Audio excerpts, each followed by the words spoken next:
Então, primeiro, bom dia. Agradeço muito o convite de vocês, Sérgio.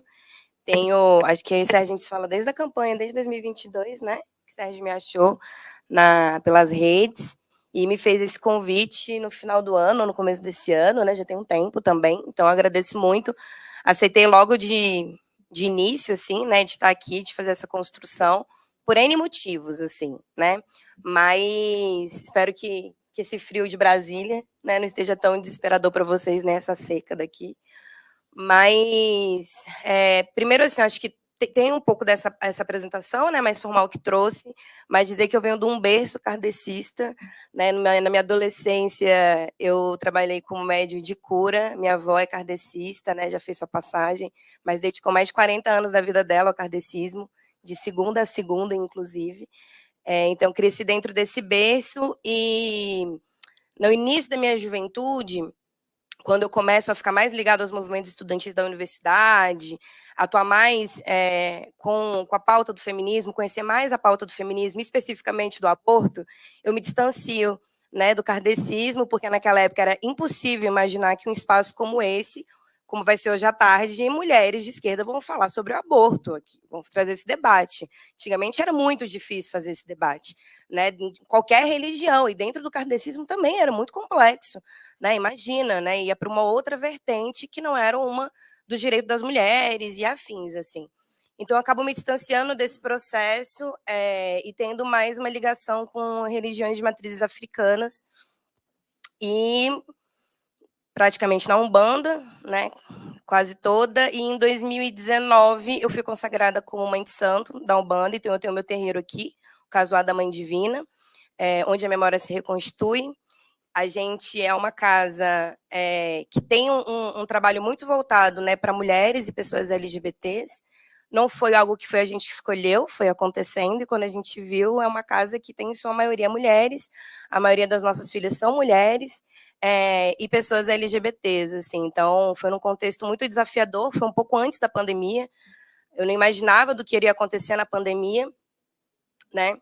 Aí, bem perto da pandemia, eu comecei a imaginar que iria acontecer alguma coisa, e desde que vem a pandemia, então o nosso terreiro ele foi praticamente, né, se formando nesse contexto da pandemia, né, nesse contexto de aumento da fome, de aumento das violências, uma conjuntura política absurda, né, do bolsonarismo. E aí a gente ganha esse presente que muita gente acha que é um privilégio, você estar no sacerdócio, e que é muito desafiador, ainda mais para pessoas jovens, assim, né? Eu tenho 36 anos agora.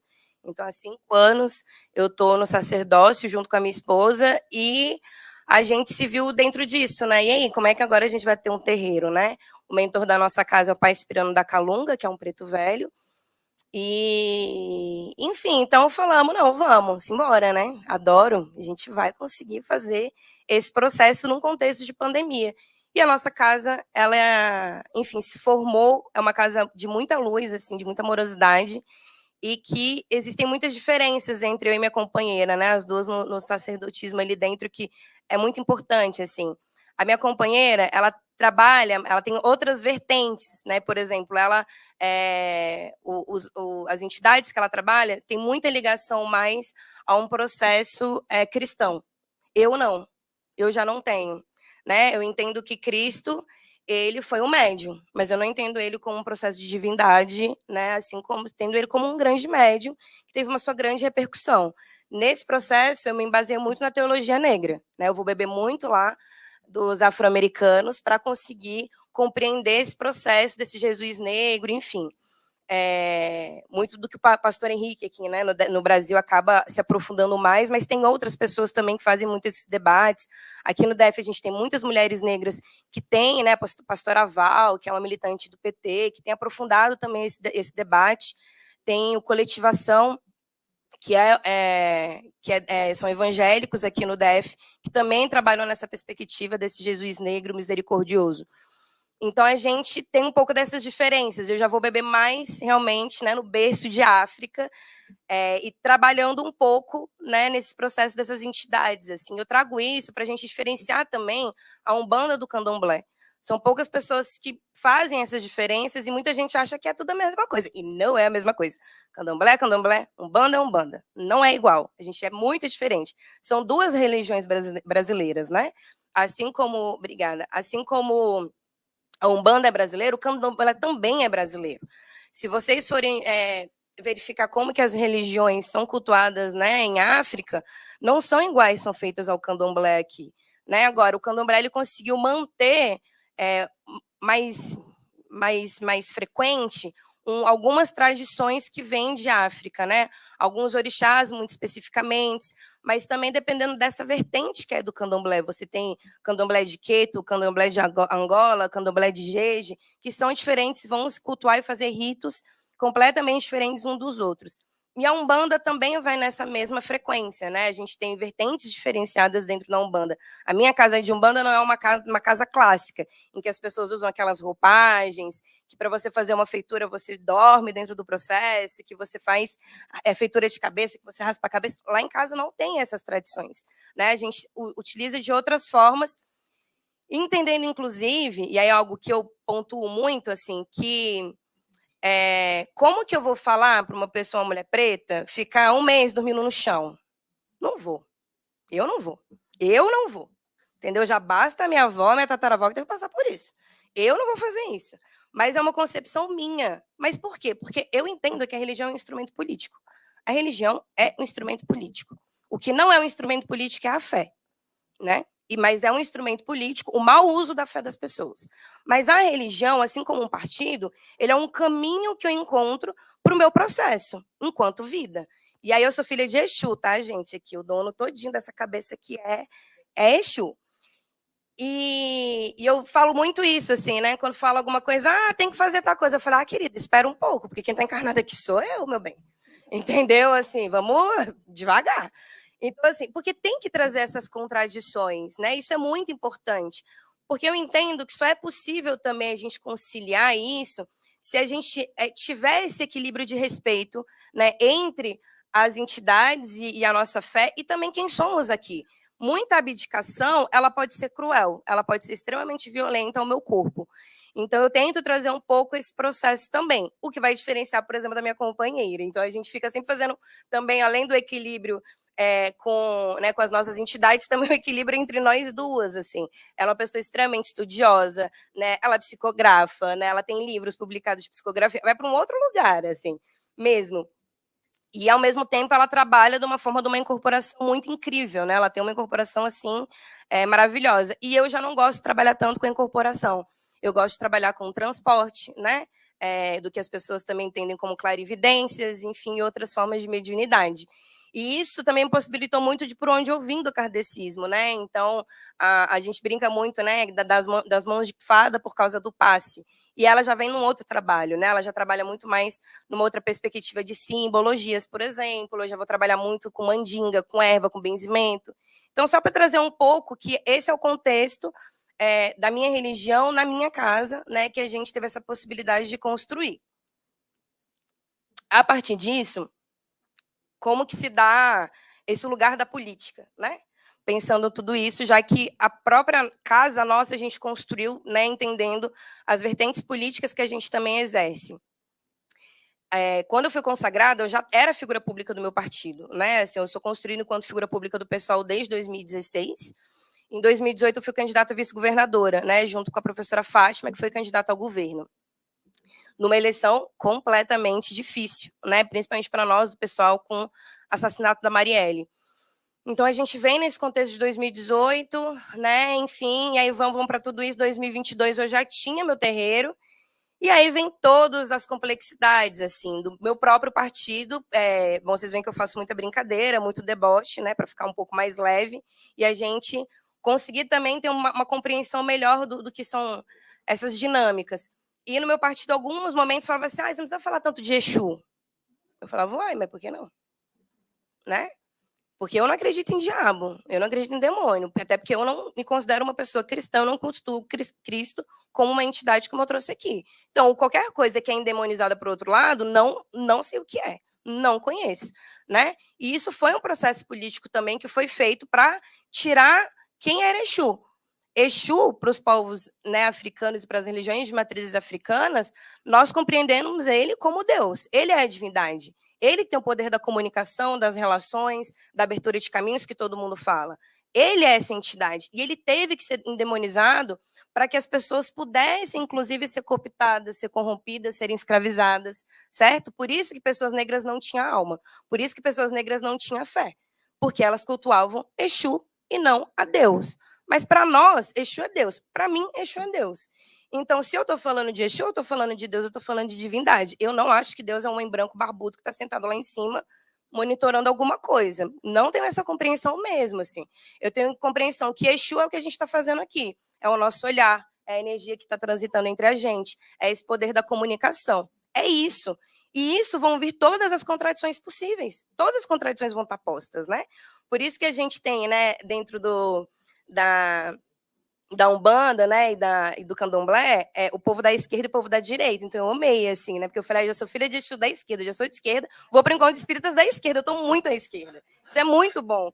Mas, né, porque quando a gente fala do povo da esquerda, que é Exu, Exu Mirim, Pombagira, que foram essas entidades que foram endemonizadas, elas têm muita representatividade nossa enquanto humanidade, né? Muita representação, né? Que é essa coisa da rua, enfim, né? Que tem envolvimento com álcool, das coisas de prazer. Mas, gente, Pombagira, quando desce, ninguém vai transar ali, entendeu? Assim, não vai te atiçar em nada. É uma energia. E é uma energia polarizada mais no feminino. Mas eu tenho um Exu também que é polarizado no feminino, né? Então, são N situações que a gente tem que ter muito conhecimento e estudo, porque eu também acredito que fé é conhecimento. Quanto mais conhecimento você tem, mais a sua fé vai ser enraizada. Isso é muito fundamental. Então, dentro de todos esses contextos, eu entro em 2022 como candidata, né, a governo. Aí, gente, mulher negra, jovem, casada com outra mulher, macumbeira, defensora de direitos humanos, a esquerda da esquerda da esquerda foi nesse lugar. Foi muito difícil. Não, muitas. E aí, gente, assim, a disputa de 2022, eu estava sendo construída para vir candidata a deputada distrital, né? E aí, né, gente, vocês assim, né, vocês também conversam lá com o povo, aí me vira e fala assim, não, você não vai ser feliz. Eu falava, não, gente, para com coisa, né? Assim, não tem condição de vir candidato a governo, porque eu não tinha zero possibilidade, não era a ideia da gente se eleger, é uma disputa política. Nós da esquerda a gente gosta de fazer isso, né, gente? Aquela coisa, a gente adora ganhar na política. Então, era para fazer uma construção política, para vir em 2022, para pensar o futuro. Aquela frase que todo mundo conheceu do MC, deixou, matou um pássaro ontem com a pedra que só jogou. Um pouco nesse sentido, assim. E quando eu tive, né, enfim, esse lugar que Exu trouxe, né, de vir concorrer ao governo, foi muito complexo, porque era uma conjuntura política muito difícil, mas eu falei, tá bom, né? Vamos para esse lugar. E foi muito difícil dentro do pessoal conseguir estar nesse espaço. E também no cenário do DF do Brasil, porque a gente teve muita concentração de voto. Né? Todo mundo estava com medo absurdo, eu também estava com medo absurdo, mesmo dizendo que o Lulinha já ia ganhar. Eu falei, não, tá tranquilo, o rapaz ele vai ganhar, ele vai entrar, mas vai ficar muito pior do que já está. Né? Era sempre isso. Aí você fica meio assim, tá? Porque as informações nunca são completas, né? E aí eu venho dentro desse contexto, assim, e o pessoal, ele se manteve, né, na candidatura própria dele e não aderiu à chapa da Federação Brasil da Esperança aqui no DF. E isso foi muito complexo, né, porque mesmo tendo uma relação, né, de amizade e de respeito com o candidato que foi, eu sofri muita violência política, né, pela federação. Mas demais, eu apanhei na rua, tá? Uma mulher de esquerda me bateu, ela me jogou ao chão, naquele dia que o Lula foi no Jornal Nacional conversar com o William. Não sei se vocês lembram. Aí todo mundo foi, né? Foi quase uma preparação para debate. E estavam muita gente, de repente vê uma mulher e fala assim, um candidato do PSB, um dia antes, aderiu à chapa Brasil da Esperança, e ela olhou para mim e falou assim, você não vai tirar a sua candidatura? E me chamou do negócio lá. Eu falei, não. E aí eu fui tentar, né? Vamos conversar. Quando eu vi, cara, eu já estava pipocando no chão, rolando para o outro lado. E é isso, e esse cenário ele foi muito perverso, que eu falei, bom, agora, né, é o lugar que realmente a gente chegou. E agora eu também não saio. Agora eu também não saio. Né? Agora vão compreender o porquê que nós vemos aqui. Porque não tem mulheres negras nesse espaço. Por mais que no início eu ficava também, cara, a primeira mulher negra a concorrer e todo mundo utilizou muito disso. Mas é muito perverso em 2022 você ser a primeira mulher negra a concorrer ao governo da capital federal. Isso é absurdo. É o puro suco do racismo. É o puro suco do racismo. Eu duvido se não teve outra mulher negra que não tinha condições políticas de disputar um governo antes. E teve. Nós temos mulheres negras aqui, sabe, assim, muito mais velhas que eu, que estão na política há muito mais tempo, com muito mais condição política, de conhecimento para disputar esse espaço. Mas o racismo partidário, institucional, ele existe, ele é real. Né? Ele é real. E o racismo, ele tem algo que eu costumo dizer que ele é extremamente capacitista. Ele tira a nossa capacidade de dignidade humana. Ele nos coloca num lugar que é como se a gente não tivesse condição de resistência. Né? Eu sofro muito mais com racismo do que com machismo. O racismo, ele me mobiliza quando eu sofro. Né? Assim, eu fico assim... Essa situação com essa mulher, quando ela me agrediu, eu fiquei 3 dias em casa. Eu falei, fiquei em estado de choque. Porque não foi o machismo que ela perpetrou ali. Foi um racismo. Era uma mulher branca, progressista, que fez isso. Então, assim, são várias situações, né? Aí eu comecei a olhar, né? Falar, porra, Exu, que porra, tua filha, mano, você me botou, levanta e bora, levanta e bora. Quando começou os debates de televisão, eu comecei a entender mais o que era essa construção política que a gente estava fazendo. Era uma construção de trazer que a gente, e aí isso hoje eu vejo com mais palpável mesmo. Durante muito tempo, desde o período do golpe, a gente teve que ter estratégias políticas para dialogar com pessoas de centro e da direita.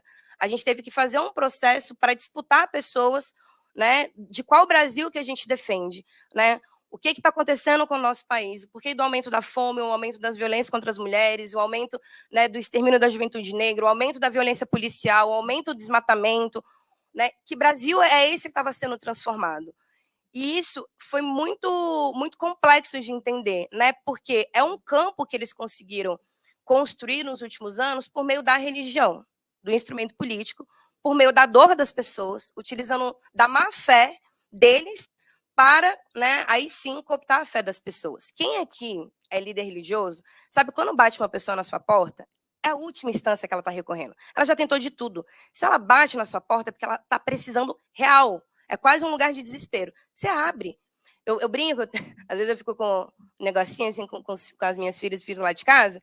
Tudo que a gente fala, o povo faz. Eu falo, vem cá, vocês têm que questionar. Se eu falar durante 7 dias, vocês acordam e dão 7 pulinhos, vocês vão fazer isso? Durante 7 dias, sem perguntar o porquê? Mas é esse o lugar que a fé, ela tá. Se eu te admiro enquanto uma liderança, uma liderança religiosa, você trouxe calmaria para minha vida, você trouxe bondade para minha vida, eu vou te seguir, né? Messias, o mito, é isso. No momento de desespero e de falta de aprofundamento que a gente tem no Brasil, né, que não possibilita uma educação, não possibilita, né, que as pessoas tenham conhecimento dos seus direitos de forma minimamente horizontal, as pessoas mais necessitadas, elas vão aderir facilmente a essas falas.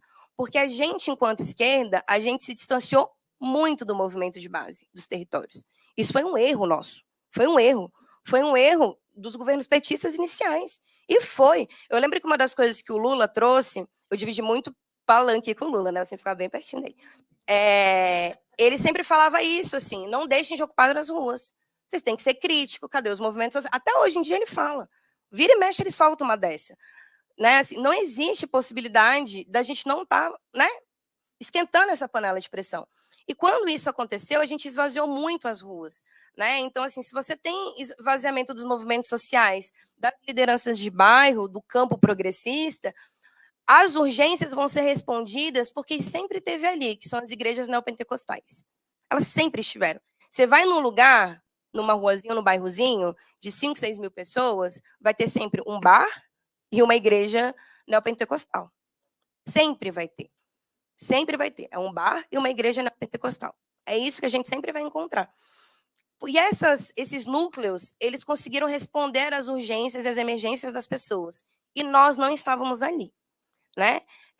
O Bolsonaro, ele não surgiu do nada, né, gente? Assim, ele não caiu. Pá, não caiu. Né? Muito pelo contrário, ele estava há muito tempo. A gente, inclusive, eu lembro em 2015, a onda da primavera feminista, porque a gente fez para derrubar o Cunha. Foi enorme. E quem era que estava ali junto com Cunha? Eram todos esses que a gente foi ter mais olhar para eles no período do golpe de 2016, pós-golpe, que a gente viu, cara, eles estavam construindo totalmente, eles estavam super articulados nesse processo e onde nós estávamos. Né? A gente estava já ocupando cargos, né? Enfim, construindo governos e a gente esvaziou a rua. Não tem problema construir governo, mas não são todas as lideranças políticas que têm que estar na base do governo construindo o governo, senão a gente volta a cometer isso, porque a gente não está ali fazendo essa construção política, né? Do dia a dia. E aí, quando vem 2022, isso tudo vem... Só beber água. Isso tudo veio com muita força, muita frequência, né? De esse lugar de estar ali representando tudo isso, né, que eu trouxe, né, esse lugar de mulher, esse lugar da negritude, esse lugar de uma pessoa de matriz africana, religiosa, de defensora dos direitos humanos, da LGBT. Então, era muita coisa, assim, né, era muita interseccionalidade aqui dentro, era muita intersecção e ter que responder tudo de todo mundo.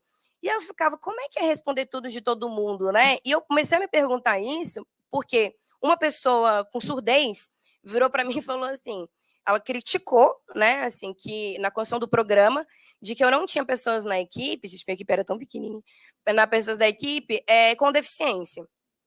E aí eu falava assim, tem uma pessoa com TEA. Ele falou, não, vou repetir para você. Se você é a representante de todo mundo, você tem que falar sobre tudo e de todo mundo. Ele me disse isso, aí eu falei, né, esse era o lugar que as pessoas estavam ali. Era o lugar que as pessoas passavam e eu falava assim, eu não vou votar em você. Não vou. Mas a sua campanha é muito importante. Mas os meus companheiros da outra chapa não entendiam isso, né? Eles, enfim, teve fake news na capa do Correio Brasiliense, falavam que eu estava sendo candidata por isso, por aquilo outro, para eleger um determinado deputado distrital. Eu falei, gente, tô aqui me lascando para isso, né? Aí até que eu sentei com essas pessoas, né, da chapa e falei, olha só, vocês precisam entender o que é a minha campanha. É o Plínio de Arruda Sampaio. Lembram do Plínio, da campanha do Plínio do pessoal? A gente está aqui, eu falava isso muito pro Leandro, né? Pro companheiro, falou assim: eu estou fazendo algo que você não pode fazer. Hoje você tem que ocupar outro lugar. Eu estou aqui eu estou jogando a bola, você só precisa bater. E era isso, assim, alguém tinha que trazer essa atenção à esquerda para dentro do cenário de 2022 no DF. E aí, gente, a macumba é tão boa que todos os debates de televisão eu era a primeira, segunda, terceira, quarta e quinta sorteada. Então, todas as primeiras perguntas eram minhas, assim. Foi muita macumba. Quem acompanhou sabe. E eu lembro que o primeiro debate da Band, o Ibanez, né, o atual governador, ele teve a primeira pergunta. Quando eu escutei, vou perguntar para a minha querida Queca Bagni, eu travei. A câmera mostrou bem minha cara, eu estava assim, ó.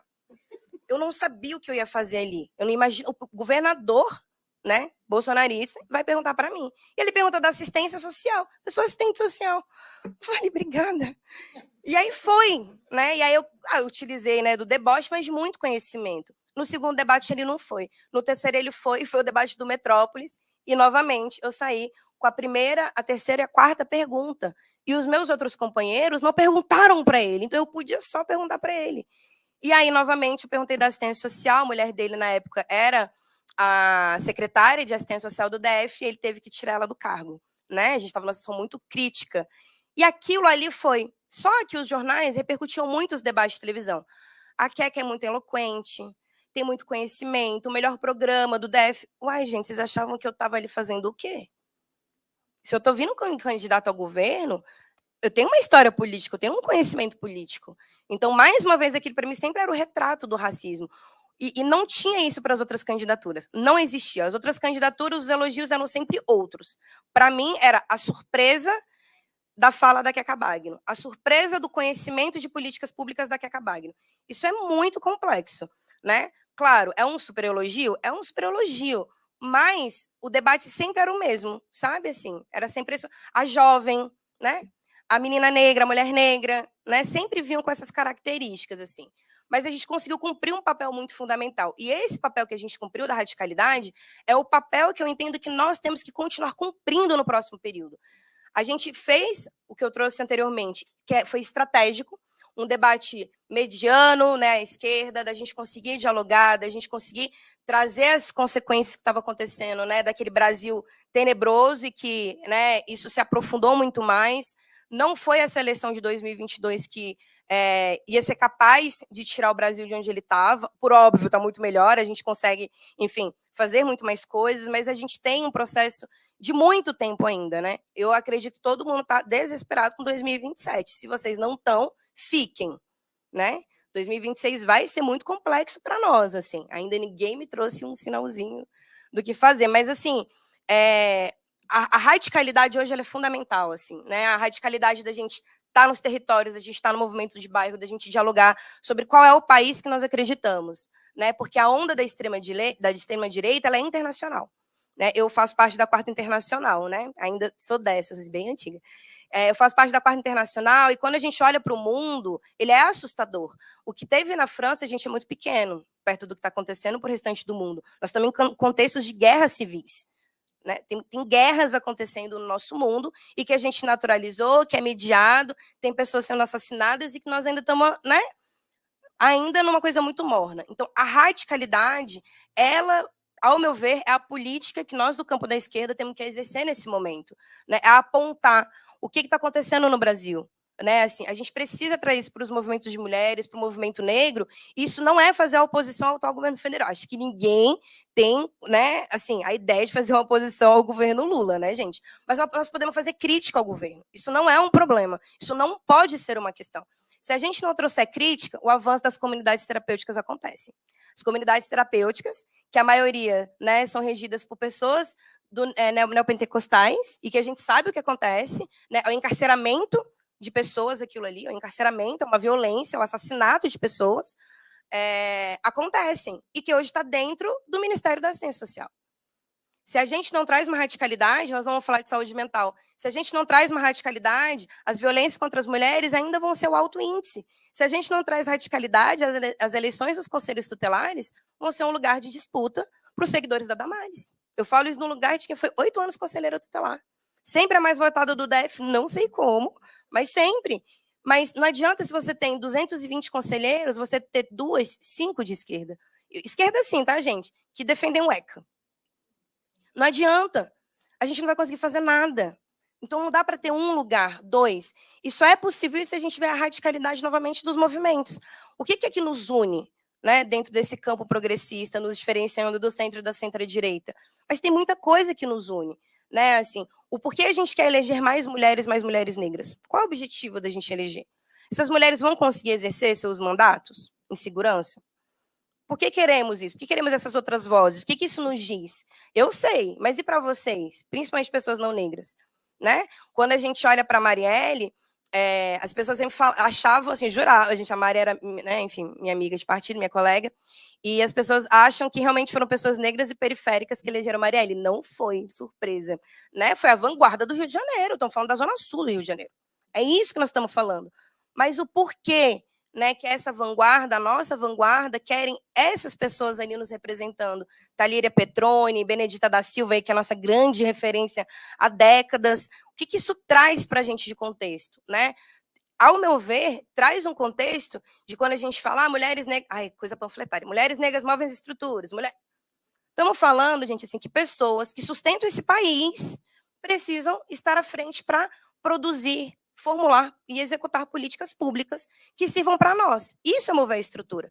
Se eu construo uma política de moradia pensando em mulheres negras, é para todo mundo.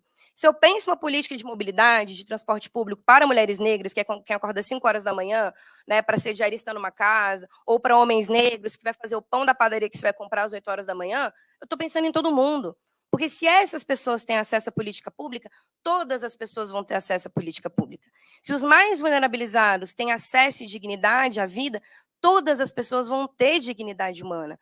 Isso só é possível por meio desta radicalidade que eu estou trazendo, que é a gente mudar um pouco a rota e a gente se fortalecer dentro desse campo da esquerda de direitos humanos, que, né, no contexto da extrema-direita, eles nos deram os direitos humanos. Então, falar em direitos humanos hoje é dizer que é esse vasto campo do progressismo. Mas os direitos humanos, para finalizar, ele não é universalista. Ele não pode ser universalista. A gente tem que compreender para quais públicos nós estamos direcionando. E eu acho que pensar uma sociedade enquanto Nós que, nas nossas religiões, na nossa fé, a gente exerce a caridade, a gente exerce a bondade, isso são os princípios das nossas... Isso nos une, inclusive, entre as nossas religiões, né? A humildade, a escuta qualitativa, né? Enfim, a gente poder ter acessos a outras energias e a outras memórias, isso nos traz, sim, um privilégio para a gente construir uma outra sociedade. Mas uma sociedade progressista, ela tem que ser livre do racismo, ela tem que ser livre do patriarcado. Senão, a gente não vai conseguir avançar. Né? Então, é esse um pouco do que eu posso trazer. Trouxe um contexto do que foram esses cenários de eleição, para também entender assim, que para nós estarmos nesse espaço hoje, enquanto figuras públicas de partido, nós não podemos estar sozinhas. Não é só falar, vamos lá que a gente quer eleger a Queca, né, deputado? Vamos lá que a gente quer eleger a Thalira, a gente quer eleger a Benedita. Mas se eu não tiver uma multidão ao lado, construindo esse mandato, construindo essa figura pública, de nada serve, porque eu posso ser mais uma Marielle. E aí a gente não precisa. Muito obrigada.